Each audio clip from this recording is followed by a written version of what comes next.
Assalamualaikum warahmatullahi wabarakatuh. Bersama saya Ibu Yusrika Warnida Hanum, mengajar bidang studi kimia di SMA Islam An-Nizam Medan. Apa kabar semuanya? Semoga sehat dan tetap semangat belajar meskipun dari rumah. Hari ini kita akan belajar kimia yang pastinya sangat mudah untuk kita pahami. Bismillahirrahmanirrahim. Assalamualaikum warahmatullahi wabarakatuh. Anak-anak ibu semuanya, semoga dalam keadaan sehat ya, dimanapun Ananda berada. Baik anak ibu, kita lanjut materi pembelajaran kita ya, masih di bab 2. Nah hari ini kita akan mempelajari tentang hukum Faraday, hukum 1 Faraday ya. Nah sebelum kita bahas hukum 1 Faraday, pengantarnya ada ibu ulang sedikit bahwasannya reaksi redoks itu terjadi pelepasan atau penerimaan elektron. Nah jumlah elektron yang ditangkap atau yang diterima itu sama jumlahnya dengan elektron yang dilepas. Kalau begitu, nanti di sini kita memahami bahwa mol elektron harus sama gitu ya, karena jumlah yang dilepas sama dengan jumlah yang diterima sehingga mol elektronnya sama. Nah, dalam sel elektrolisis yang kita pelajari kemarin ya, bahwasannya suatu sel elektrolisis itu adalah munculnya suatu reaksi kimia yang disebabkan adanya arus listrik ya. Jadi arus listrik menghasilkan reaksi kimia. Arus listrik sendiri kita ketahui itu ada melibatkan elektron ya kan. Nah adanya muatan listrik, yaitu dalam hal ini adalah elektron ya. Nah, dari mana elektron itu? Dari ion-ion. Jadi dari listrik itu punya muatan listrik. Muatan listrik di sini maksudnya adalah ion. Ion itu maksudnya ada ion positif dan ion negatif yang tentunya itu akan berhubungan dengan berapa jumlah elektronnya. Nah, sedangkan reaksi kimia sebagaimana kita pelajari waktu di kelas 10 ya. Nah, reaksi kimia itu berapa jumlah zat yang dihasilkan gitu ya, atau gas yang dihasilkan, itu perhitungannya adalah mol. Jadi di sini bagaimana kita menghubungkan banyaknya elektron yang terlibat dalam suatu aliran listrik dengan banyaknya mol zat yang terlibat dalam suatu reaksi kimia. Jadi satu elektron itu adalah banyaknya muatan elektron atau Ki yang besarnya itu 1,6 kali 10 pangkat minus 19 kolom gitu ya. Nah ini yang ibu sampaikan tadi. Kali ini kita mempelajari hukum Faraday. Hukum Faraday itu ada dua nak, hukum 1 dan hukum 2. Yang mau kita kaji sekarang adalah hukum 1 Faraday. Apa itu? Nah perhatikan ya, bahwasannya besarnya E itu atau massa ekivalen itu adalah banyaknya massa atom relatif atau massa rumus relatif suatu X ya, suatu unsur X dibagi dengan jumlah elektron yang dilepas atau yang diterima tiap mol X gitu ya. Nah Ne banyaknya jumlah mol elektron yang dilepas atau diterima. 1 mol elektron mengandung 6,02 kali 10 pangkat 23 elektron. Ini tentu sama seperti banyaknya bilangan Avogadro ya, ini itu kan banyaknya bilangan Avogadro atau banyaknya jumlah partikel dalam 1 mol ya. Sehingga tadi diketahui bahwasanya muatan 1 elektron itu 1,6 kali 10 pangkat minus 19 kolom. Jadi muatan 1 mol elektron gitu ya, bilangan Avogadro dikalikan dengan muatan 1 elektron. Besarnya muatan 1 mol elektron itu adalah 96.500 kolom.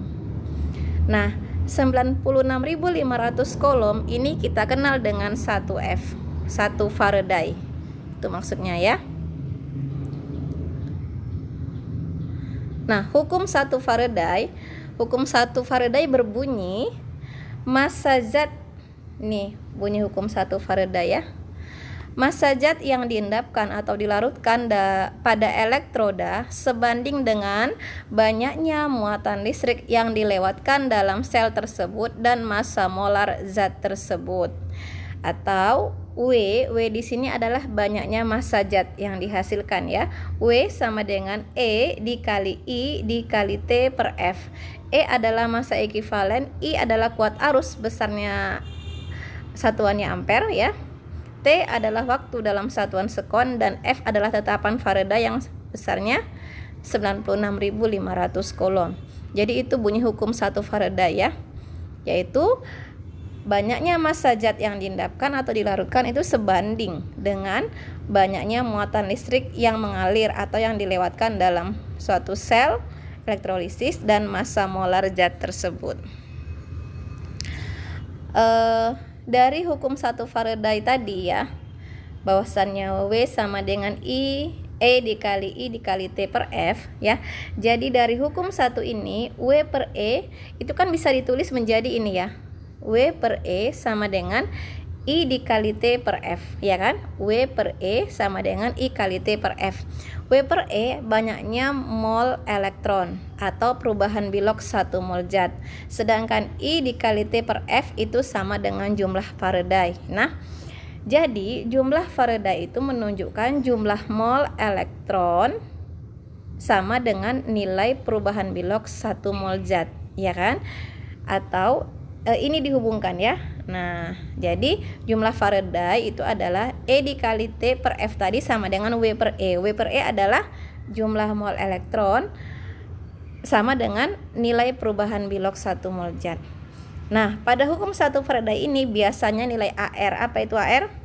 Massa atom relatif dari suatu unsur, satu unsur ya. Kalau senyawa namanya MR. Nah, nilai AR diketahui sehingga E dapat diubah menjadi E sama dengan AR per N. AR adalah massa atom, N adalah jumlah elektron yang dilepas atau diterima.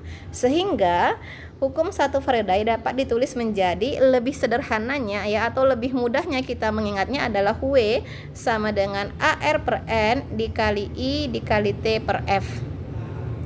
W sama dengan AR per N. Apa AR per N tadi? E ya kan?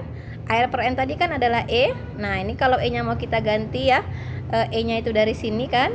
Nah, ini E nya tadi mau diganti AR per N, tentunya W sama dengan AR per N. Ini tadi E tadi kan.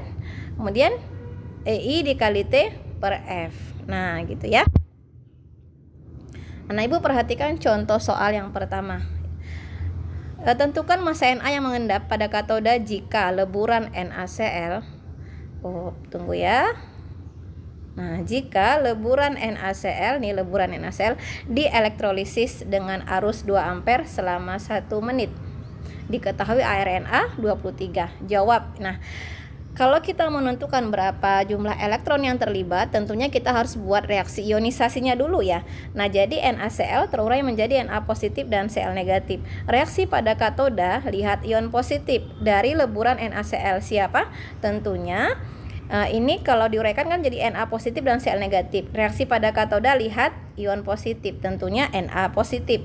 Nah, karena sifatnya leburan, maka yang direduksi di katoda adalah ion logamnya, ya kan? Kalau bentuknya larutan, yang direduksi di katoda adalah airnya, gitu, ingat ya.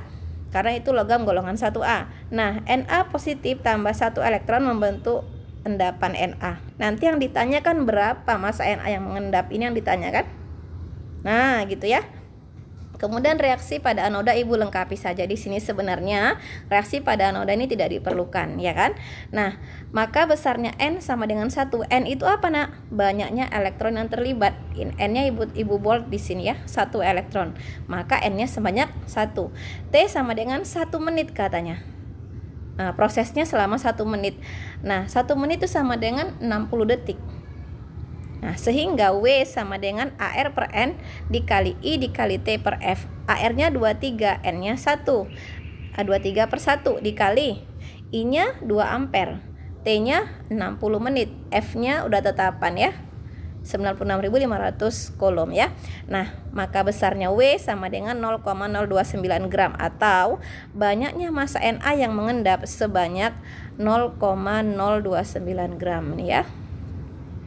Nah, itu ya, banyaknya Na yang mengendap sebanyak 0,029 gram. Perhatikan contoh yang berikutnya, contoh kedua. Nah, contoh kedua ini ada larutan tembaga 2 sulfat ya. Oke. Nah, perhatikan. Ada larutan tembaga 2 sulfat dielektrolisis dengan elektroda inert ya. Jika suatu arus sebanyak 5 ampere dialirkan ke dalam sel tersebut selama 1,5 jam, berapa massa Cu yang dihasilkan, yang diendapkan? Kenapa ada Cu yang mengendap? Karena nanti kalau kita perhatikan reaksinya pasti ada Cu di situ ya.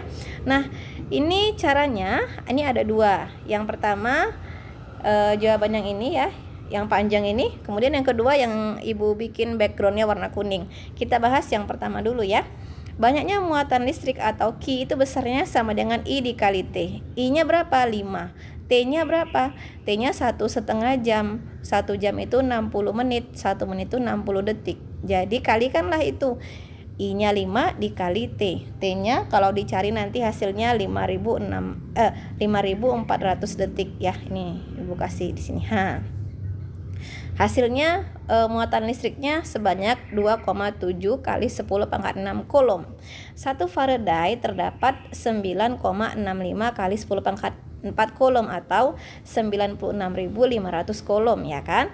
Nah, jadi arus listrik yang dialirkan tadi sebanyak berapa? 5 ya kan. Jadi untuk kasus ini berapa Faraday? Berapa Faraday yang digunakan? Oh, ternyata 2,7 banyaknya muatan listrik tadi ya dibagi tetapan Faraday. 2,7 kali 10 pangkat 4 coulomb dibagi tetapan Faraday sebanyak 96.500 coulomb. Hasilnya 0,28 Faraday gitu ya.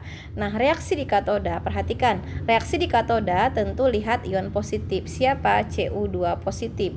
Nah, Cu2 positif tambah 2 elektron menghasilkan endapan Cu. Nah, jadi 1 mol Cu itu diperlukan 2 mol elektron, ya kan? Atau 2 Faraday. Sehingga 2 Faraday atau 2 mol elektron itu menghasilkan 1 mol endapan Cu. Ya kan, maka 0,28 Faraday ini dapat menghasilkan 0,28 Faraday ini menghasilkan 0,28 dibagi 2 kali 63,5 itu AR-nya ya kan. Nah, jadi hasilnya 8,9 gram. Cara yang kedua kita pakai seperti cara nomor 1 tadi ya. Besarnya W atau banyaknya massa suatu logam yang mengendap atau yang dihasilkan itu adalah AR per N dikali I dikali T per F. AR-nya 63,5 ARCU ya.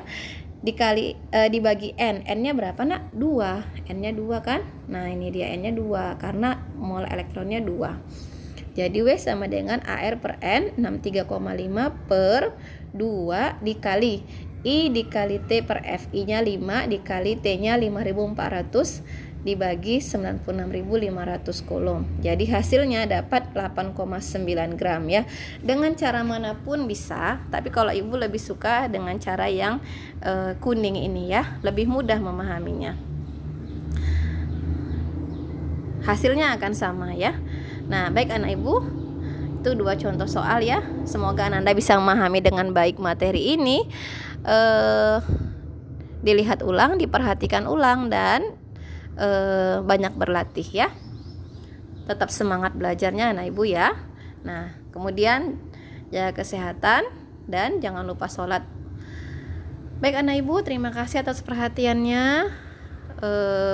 Nanti kita diskusikan kembali mana yang kurang dipahami ya. Terima kasih anak ibu. Assalamualaikum warahmatullahi wabarakatuh. Sekianlah pembelajaran kita hari ini. Sampai jumpa di video pembelajaran selanjutnya.